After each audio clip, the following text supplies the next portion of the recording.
A virus is a small infectious agent that replicates inside the living cells of other organisms. Viruses can infect all types of life forms, from animals to plants to microorganisms, and of course, human beings.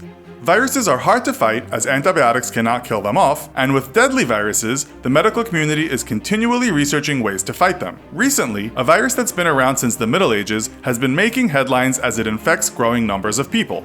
Welcome to this episode of the Infographics Show, HTLV-1, an ancient virus that nobody is fighting.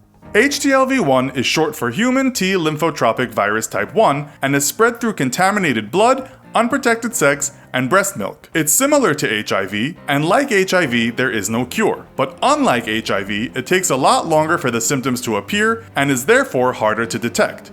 Some people have been known to carry the virus for 30 years before any complications arose that alerted them to being sick. Between 1 and 5% of people who contract the virus will develop a fatal form of leukemia, and most of those will die within 12 months of diagnosis. HTLV-1 can also cause lung disease, kidney failure, and swelling of the spinal cord, leading to paralysis. I've never even heard of HTLV-1, you might be saying to yourself, so where and when did this menacing bug originate? Well, actually, HTLV-1 is a very old virus, and traces have been found in 1500-year-old Andean mummy DNA clones. This suggests that the virus was carried with ancient Mongoloids to the Andes before the colonial era. Today it infects up to 20 million people around the world and is most common in sub-Saharan Africa, Papua New Guinea, South America, Japan, and Central Australia, which has the highest transmission rates in the world. How do you catch HTLV-1? Much like its cousin HIV, HTLV-1 can spread between sexual partners through unprotected sex, by blood transfusions, by sharing needles, and it can also be spread from mother to child during birth or breastfeeding. Though it has been around for generations, the first detection and isolation of HTLV-1 was in 1979, and the discovery was published in 1980. But this was dwarfed when HIV became a global epidemic in 1984, and so HTLV-1 was left relatively unexplored. And HTLV-1 has been neglected by the global research community ever since. There is no path to a cure, as testing, research, and clinical treatment need to be conducted before that will happen. Testing currently takes 6 months, making it hard to effectively track the virus. Japan is most advanced in treatment, and it has reduced the transmission rate over time by 80% through mass testing and trialing drug treatments.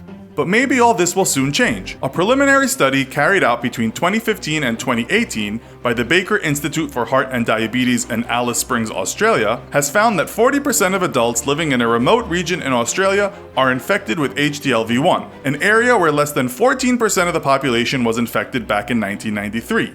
And 30% of patients have diseases that may have resulted from HTLV-1. Most of the infected adults are members of the indigenous community in Australia. This is probably the highest ever reported prevalence in any population, said Dr. Graham Taylor, a clinician and professor at Imperial College London. These frightening findings have jolted the medical community into action, and at the beginning of this month, an open letter signed by 60 physicians, scientists, and HTLV-1 advocates from around the world was published in the journal The Lancet, calling for the World Health Organization to support the promotion of proven, effective transmission prevention strategies against one of the most potent human carcinogens. The letter stated that there is irrevocable evidence that the transmission of HTLV-1 would be averted by the following actions: using condoms when having sex, avoiding the transfusion and transplantation of infected blood and organs, advising HTLV-1 antibody-positive mothers not to breastfeed their babies or reducing duration to 3 to 6 months, using sterile needles, and by educating healthcare professionals and the population about prevention strategies.